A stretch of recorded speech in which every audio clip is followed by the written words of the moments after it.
The New York Giants and Las Vegas Raiders are playing for one thing and one thing alone this weekend. And no, it's not about pride. We'll talk about that and a whole lot more on today's Crossover Thursday edition, Locked on Giants, Locked on Raiders, starting now.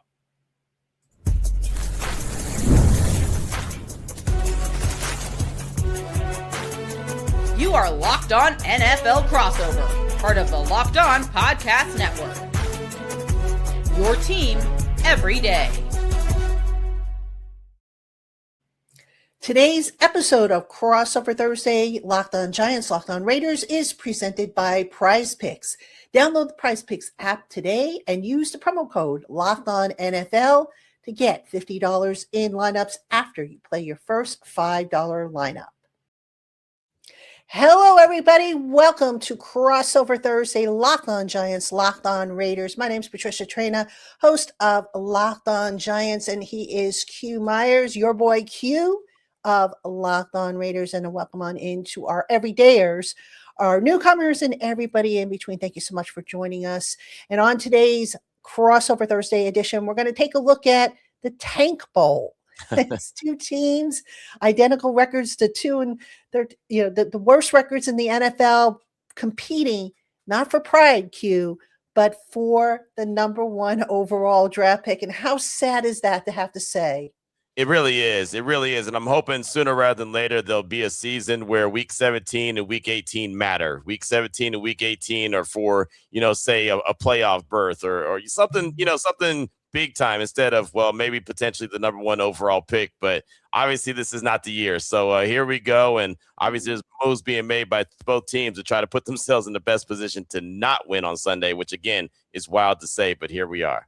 Yes, and here we are. So today we're going to talk about the key storylines, besides, of course, the fact that this is the Tank Bowl. We'll talk about, obviously, the deciding matchups and the keys to victory for those who are interested in such a thing. And Q, I'll let you go first with the Raiders. They've had some problems, and it just came out before we started taping that Brock Bowers landed on IR. I mean, what else is going on in the land of the Raiders? I mean, there's not a whole lot right now of like certainty of what's going on at all, right? I mean, Brock Bowers, as you mentioned, he's on IR. His season's over. Jeremy Chin, he's on IR. His season's over. Could there be some more moves made before Sunday? Sure, right? I think that there's a battle going on, and you might have seen this before with the Giants. I don't know, but it just feels like there's a battle going on right now between the coaching staff and the players and maybe the front office, where we're in the locker room. Max Crosby's talking about, I don't care about the pick. I don't care about, losing. I want to win games. And, you've been in enough locker rooms to know that the players don't care about that.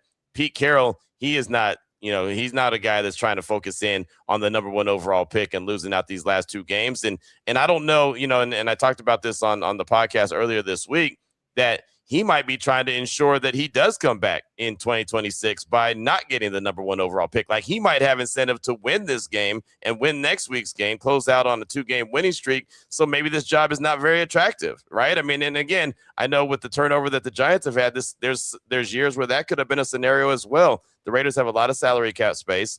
If they have the number one overall pick, an up-and-coming coach, whoever that may be, whether it's a Kubiak or, a Shula or whatever the case, or some other person that we're not talking about right now, might look at it and be like, hey, that's a great pick. But if they have like the number 7 overall pick, they might say, that's not the scenario that I really want there in Vegas. So I don't know what the end-all be-all goal is, but I know Pete Carroll's not trying to ensure the number one overall pick. I know that he wants to win these games, and it seems like now with the moves that have been made, putting a couple players on IR, the front office is trying to make sure that that's not the easiest thing to happen, is them win these games, especially this one coming up against the Giants. Yeah, I mean, Q, before we get to the Giants' top storylines, let me ask you, what has exactly gone off the rails for the Raiders this season?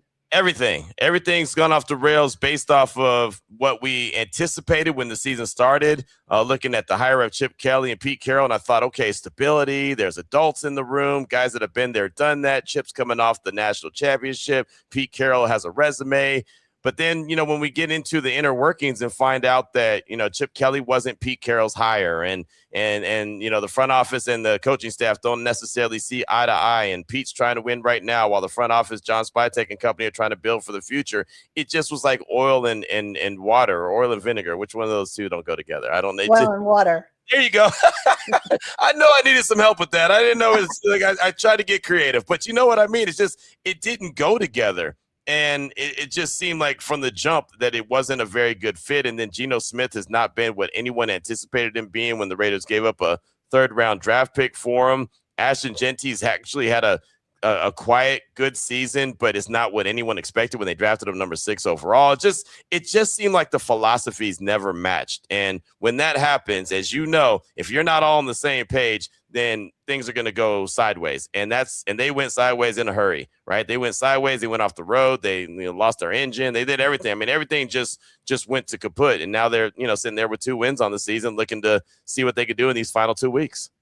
Yeah, and unfortunately, Q, I don't think you're going to get much sympathy from the Giant fans because the Giant season has definitely gone off the rails. But that being said, there's a little bit of hope there with the rookie quarterback, Jaxson Dart, who has been, I won't say he's been stellar, but he has been solid, shown a lot of promise. And I think, in terms of the big storyline, we've got to start there. Jaxson Dart, now coming off of that loss to the Vikings last week, Mike Kafka, the interim head coach, play caller, heavily criticized for basically handcuffing Jaxson Dart. It was a run-heavy offensive game plan against a very fierce defense. Now, the Raiders, they've got Max Crosby, who is, I think he's got, 10 sacks on the season, if I'm not 10 mistaken? sacks on the season, just got Yeah, his so, and the Giants have a compromised offensive line.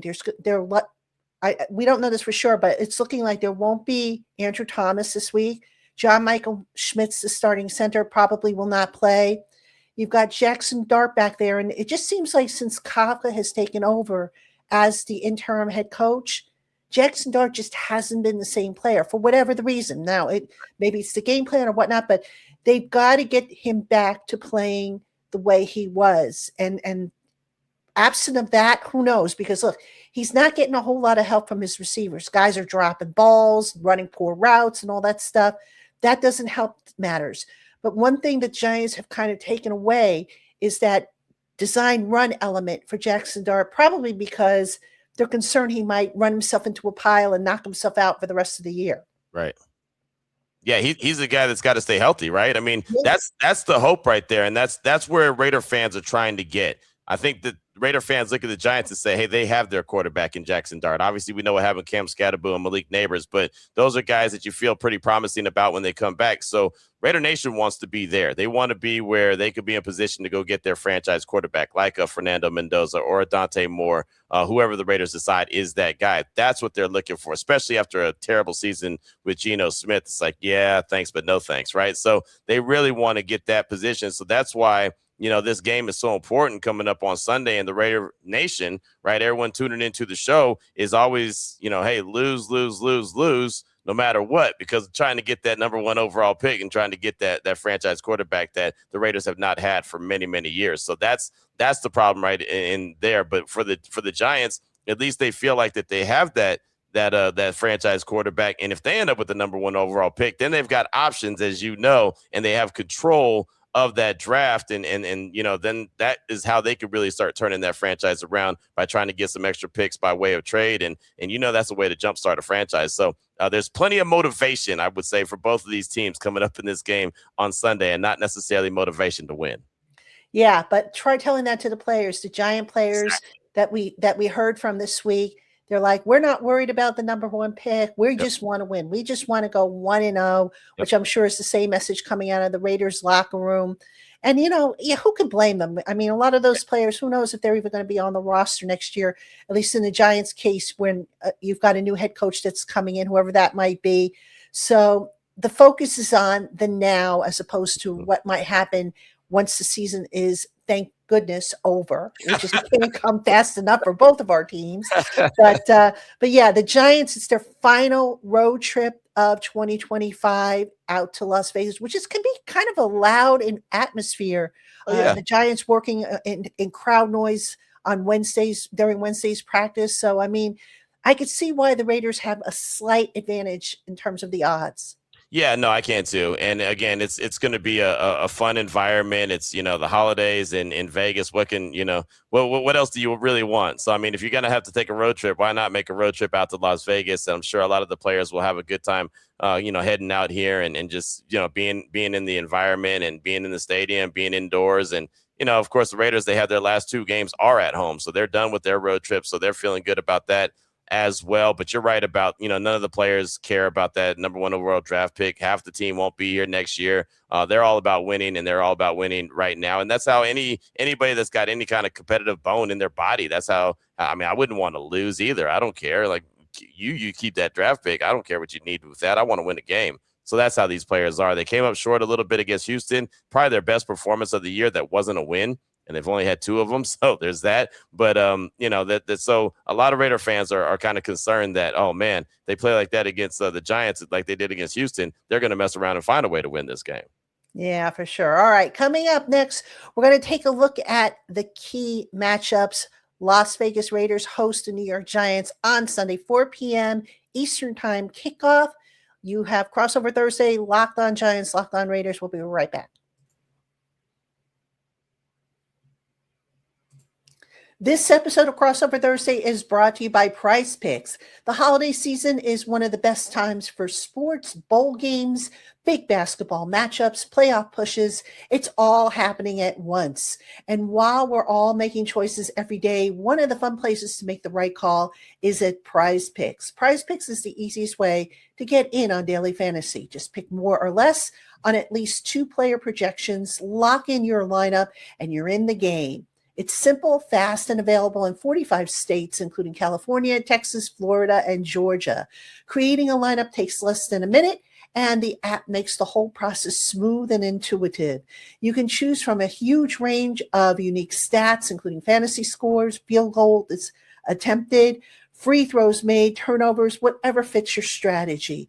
The early payout feature is a great bonus. When your lineup starts strong, you may get the option to cash out early.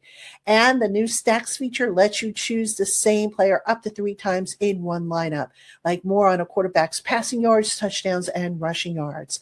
Go on and download the PrizePicks app today and use the promo code LOCKEDONNFL to get $50 in lineups after you play your first $5 lineup. That's code LOCKEDONNFL to get $50 in lineups after you play your first $5 lineup. PrizePicks, it's good to be right.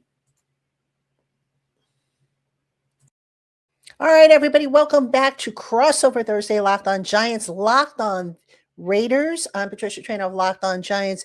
He is Q Myers, your boy Q of Locked On Raiders. And Q, let's talk matchups. And, I'm going to go first if you don't mind on this one, because there's a big one I have circled on my card, and that is Ashton Jeantry against that Giants lousy run defense. I think that's going to be a big one. Now, according to some stats from True Media, Ashton Jeantry, 828 rushing yards, but 703 yards after contact, 84.9% of his rushing yards coming after contact. Not a good thing for a Giants run defense, which not only is ranked towards the bottom of the league, but which has been known all season long for missed tackles, poor angles, and just struggling to bring down those big runners. Yeah, he's been really good at making guys miss. The problem is that guys have been missing at the line of scrimmage, right? And so, I mean, he's had to try to make them miss as soon as the ball hit his belly. And that's been the unfortunate part for Ashton in his rookie year. And that's why we haven't seen him be more explosive like we expected when they drafted him number 6 overall. Now, he had a really good breakout game last week against Houston, going for $128 on the ground and also 60 yards through the air and 2 touchdowns. And so really good game. This could be one of those where they give him the ball early and often and let him go to work and continue to get him lathered up and finish off the season really strong. I mean, this guy has an opportunity to go over 1,000 yards for the season based off what happens the next 2 weeks as long as he's playing. And, I mean, back in the day, 1,000 yards was like, man, the running back really had a hell of a year. He went over 1,000 yards. It's not that anymore. But for a rookie, it'd still be a nice little goal to get, going over 1,000 yards. He's had 10 touchdowns on the season between pass catching and running the rock. So that's a really good season as well. I could see them making a conservative effort to make sure that he gets the ball. He had 24 carries last week. That was a season high for him. And I know, and I've talked to him about it in the locker room many times, he's a volume back. right? He doesn't want to have a governor put on him. He doesn't want to have a pitch count put on him. He wants to get as many carries as possible because as he gets going and as the game gets longer in the tooth, all of a sudden he gets a little bit more lathered up. And that's when the missed tackles that happened in the first quarter happen in the fourth quarter in a major way. So he wants to get the ball early and often. I feel like Greg Olsen and Pete Carroll are going to try to feed him early and often. So this could end up being a game that goes by pretty quick because it could be a whole heavy dose of the run game when it comes to the Raiders and Ashton Jeantry, especially now that Brock Bowers has been put on IR for the season. Yeah, I was just going to ask you, with Brock Bowers on IR, how does that change maybe the passing game, if at all? Well, I mean, now the rookies will be featured. You know, Jack Bech, the second-round pick out of TCU, he's already a guy that's been getting a little bit more burn the last few weeks, and so I'm sure that he'll get a little bit more attention. The one thing about Jack and that I've really appreciated is when he makes a catch, more times than not, it's for a first down. He's not a guy that's going to take the top off the defense, but he will extend a drive with his catches. And Dante Thornton Jr., we're all still waiting for him to step up and make some big plays. He's got the size and the speed. He just hasn't been able to put it together. And he was featured early in the season from Geno Smith and the Raiders coaching staff. And then kind of, I don't want to say he got into the doghouse, but he just kind of all of a sudden they went away from him. And now, like I said, Jack is more of a feature than Dante. But now with Brock out, you might see some more Michael Mayer at the tight end position. And you might see the rookie wide receivers get a little bit more action, like I said, with Jack Bech and Dante Thornton Jr. And the Raiders still have Tyler Lockett as well, the old Wiley veteran. So he's another guy that Geno Smith is, he's looking for early and often from his days and familiarity with him when he was back in Seattle. And which matchups, from the Raiders' perspective, do you see as being key to this one? Well, I'm really looking at that Giants defensive line going up against the Raiders offensive line, something that has been talked about quite a bit this week at the practice facility. Dexter Lawrence, that's the first name that pops up. Dexter Lawrence, this guy, he could wreck a game, similar to what Max Crosby could do, obviously from different positions, but they can wreck games. And so that's been a lot of attention. Dexter Lawrence and that defensive line. We know that they've got guys that can get after the quarterback. Geno Smith has been sacked 52 times this season, so that's not good. The offensive line has been makeshift where they have a backup in a backup's position, right? It's been tough to try to see what they can do, but they do have a rookie that I want to highlight, Caleb Rogers. He's a third-round pick out of Texas Tech, and he's finally getting each and every game at that right guard spot, and it took a long time for him to get into the mix, and we're all wondering, like, wait a minute, hold on. This is a third-round pick. He can't even dress. What's going on here? Finally, he's getting some burn, and he's looking pretty good. He had a game against the Eagles where he wasn't very good. He really was shown that he was a rookie still, but bounced back in a nice way, I thought, against the Texans last week. So I just want to continue to see him mature and evolve in that position, and especially going up against a defensive front like the Giants have, just to see if he could be part of the solution that is the Raiders' struggles on the offensive line. So Caleb Rogers, the right guard, he's definitely something I'm paying attention to, or someone I'm paying attention to. And that offensive line versus the Giants' defensive line is really the key matchup. Because, again, what you talked about, Ashton Jeantry, if that offensive line is worth the salt, Ashton Jeantry could end up having a really good game. Do you anticipate they're going to run Ashton Jeantry a lot, given the state of the offensive line being so banged up and having struggled in pass pro? I feel like that they are. I really do. And again, it's been really hit or miss with him and his production this year. I mean, there's times where he's had 9 attempts in the game, and then last week he had 24 attempts. And the Texans, they can get after the quarterback, so I think they're going to try to slow down the pass rush of the Giants by being able to run the ball. Now, is Jeantry going to get the 100% workload? Maybe not. Maybe you're going to see Dylan Lobby out there. Maybe you're going to see Raheem Mostert out there, the old Wiley veteran. He's actually number 2 on the depth chart. But depending on how this game is navigated and depending on what maybe decisions the front office and coaching staff makes going into this game, maybe they start to have a 50-50 split and say, hey, we don't want to put too much workload on Jeantry the last couple of weeks of the season when they really don't matter to say. So that could be a key element. But if he goes and he plays like he normally does, I do expect him to be around 20, 25 carries in this game, and probably week 18 as well. Q, how much do you think the crowd is going to factor into this? I know the Raiders fans, they travel well and they're loud, and it doesn't seem to matter how the record is and whatnot. But I mention that because, again, the Giants have been practicing with crowd noise this week in anticipation for a loud environment. It is an indoor stadium. How much does that typically factor into the equation? It's weird because a lot of times and I hate to say it, but a lot of times the visiting crowd is just as big, if not larger, than the Raider crowd, right? I mean, and it's just because it's Las Vegas, it's a destination location. The Raiders stink; they're not winning games, and so everyone's like, "Hey, man, you want a 3-day weekend? Let's go to Vegas. Why not? And we'll see our favorite team play on Sunday. That's cool, right?" And so a lot of times that's the case. I don't know what the Giants fans' expectations are. I feel like that there's a lot of Giants fans anyway. Just kind of, they're one of those brands that there's Giants fans everywhere. So there might be a lot of Giants fans at Allegiant on Sunday. I don't really have a good feel for that right now. But I know Raider Nation, every time that they're called upon, even when they're outnumbered at Allegiant, they get loud, and it does get loud inside. And every once in a while you'll see a false start called, and kind of tip the cap to the crowd because they do a good job. But it's not the overwhelming, super crazy loud. And again, I do think that there'll be enough Giants fans to kind of balance them out a little bit. I don't think crowd noise is going to be a huge factor in this game. Let's put it like that. All right. Well, coming up after this short break, we're going to talk about the keys to victory for both teams in this Tank Bowl. So don't go anywhere. We'll be right back with you.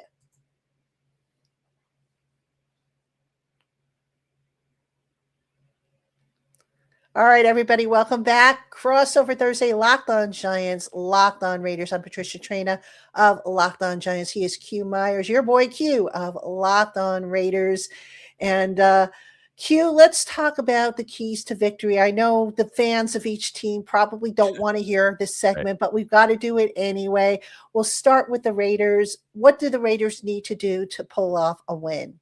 Well, they need to protect the ball. That's been a big bugaboo of the Raiders all season long. Geno Smith has turned the ball over at a rapid pace. So 15 interceptions on the season. Last week, he threw a pick six early to kind of set the tone for that Raiders and Texans game. And without that pick six, the Raiders probably win that game. So he's got to protect the ball. He's got to be smarter with it than he is. A lot of times he'll get reckless.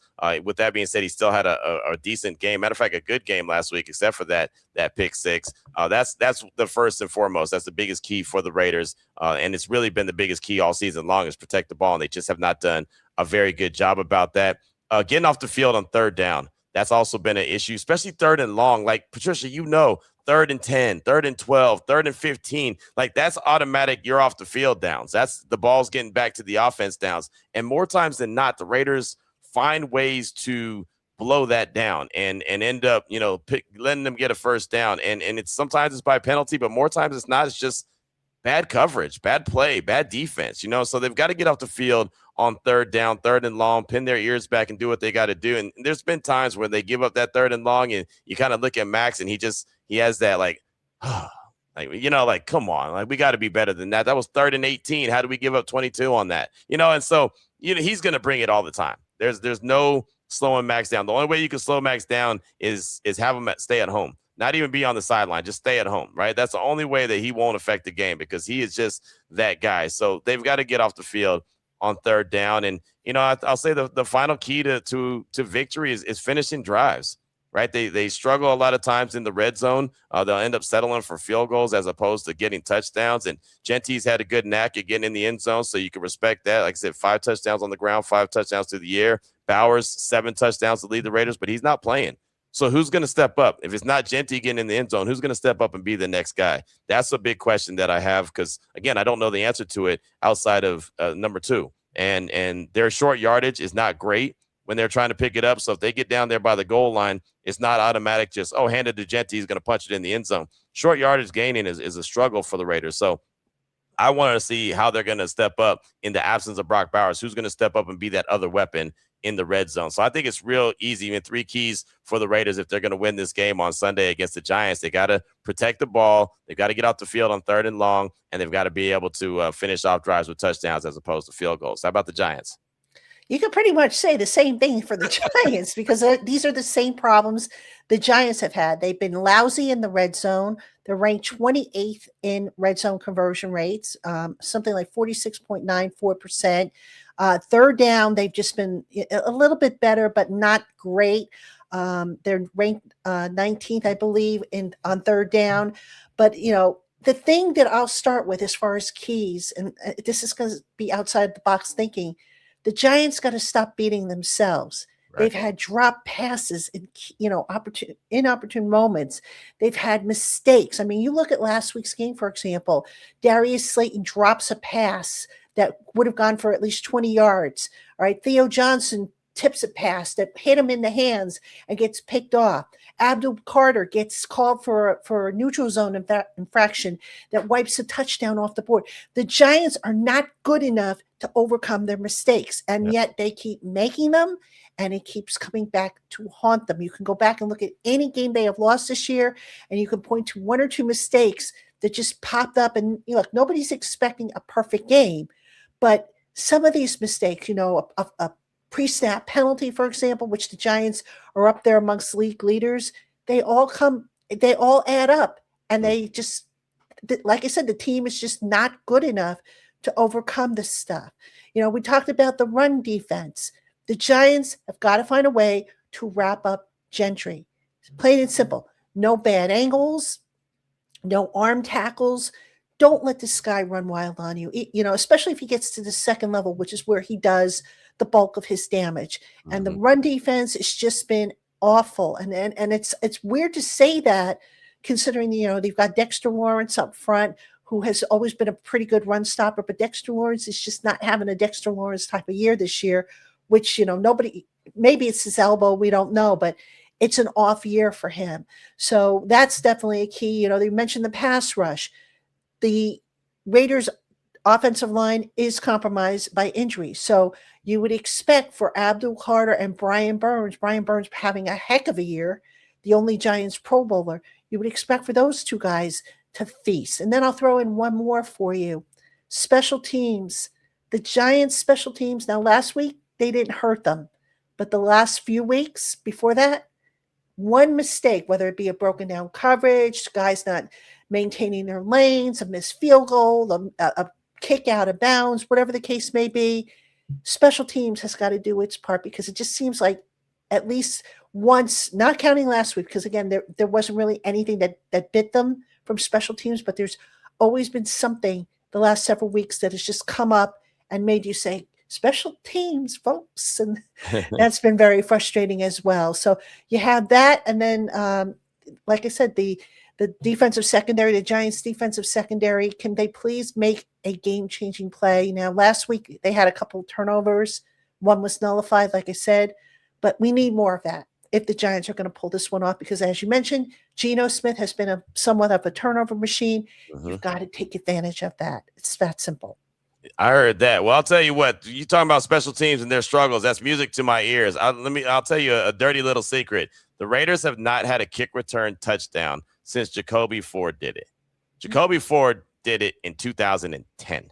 Wow.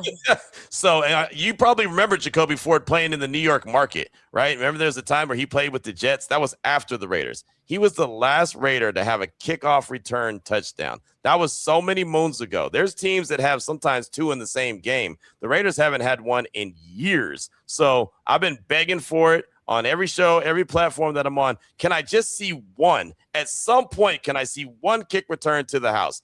They've had a couple that have gotten close, but they haven't taken one to the house. So maybe this is the game. Watch it be the game too. Watch that happen, because that would just be so typical of the Giants to get that up. And I'll tell you, I'll remember that little secret, and I'll be like, if that happens, I'll be like pulling my hair out and going, "Oh my gosh!" Because that's historic. If it happens on Sunday, that's historic. That's a nugget. If that happens, just because you wished it into existence. So. Yes. I've been all right. Before we wrap up, let's just do quick predictions. The Raiders, at last check, according to our friends over at FanDuel, a 1.5 point favorite. Probably the home field advantage, I would think. But what's your gut on this week's game? Who wins? My gut is, as much as Raider Nation is not going to want to hear it, my gut feeling is they're going to win. I just feel like that the Raiders have a better team, and especially based off right now and based off what they showed last week against the Houston Texans. I feel like that they are going to kind of try to build off of that.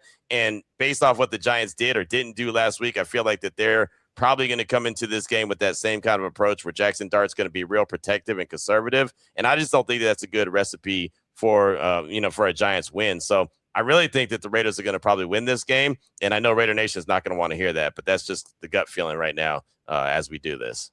Yeah. Now, see, I'm kind of torn on this one, because I said I would not pick the Giants to win a game the rest of the season until I saw evidence otherwise, right, that, to feel good about picking them. That being said, because, we're talking the Tank Bowl, so to speak, watch the Giants win this one because everybody, in the fan base seems to want that number one pick. Right. And the Giants, they're like, again, we don't care about that. We just want to win the game. So watch them pull off the upset because that would just be the icing on the cake for a Mish Bowl team. And, look, seriously speaking, though, the Giants, for the most part, they have been competitive this season. I don't want Raider fans to think that the Giants go out there and they flop around like a fish out of water. They have been competitive. They just haven't finished games. So they've come close a couple of times. Now they're playing an opponent who's kind of on their level, so to speak. Maybe this is the week that they finish the game. Who knows? Yeah, and look, honestly, I would have picked the Giants to win the game if I hadn't seen the Raiders play the Houston Texans last week. If they hadn't played at the level that they did, I would be like, I said weeks ago, the Raiders aren't going to win another game after they lost to Cleveland. I was like, it's a wrap. They're not going to win anymore. But then I saw last week, and so that made me feel like, yeah, there's a good chance that they could win this game. And hell, there's a good chance they could win next week against Kansas City, who looks like they're not interested in winning another game as well. So we'll see. It's the reason why they play the games, and we'll see how it all plays out, when they hit the field on Sunday. Absolutely. All right. That's going to do it for us here on this crossover Thursday program, Locked On Giants, Locked On Raiders. We do appreciate you tuning in. And thank you for making the Locked On Network the #1 sports podcast network in America. If you're a true diehard New York Giants fan or Las Vegas Raiders fan, the Everydayer Club is built for you. Check that out. You can find the information over on Locked On podcastnetwork.com/Everydayer Club. And don't forget to check out the Locked On NFL podcast as your next listen. For Q Myers, I'm Patricia Traina. Thank you again for tuning in. We will see you on Friday for our respective shows.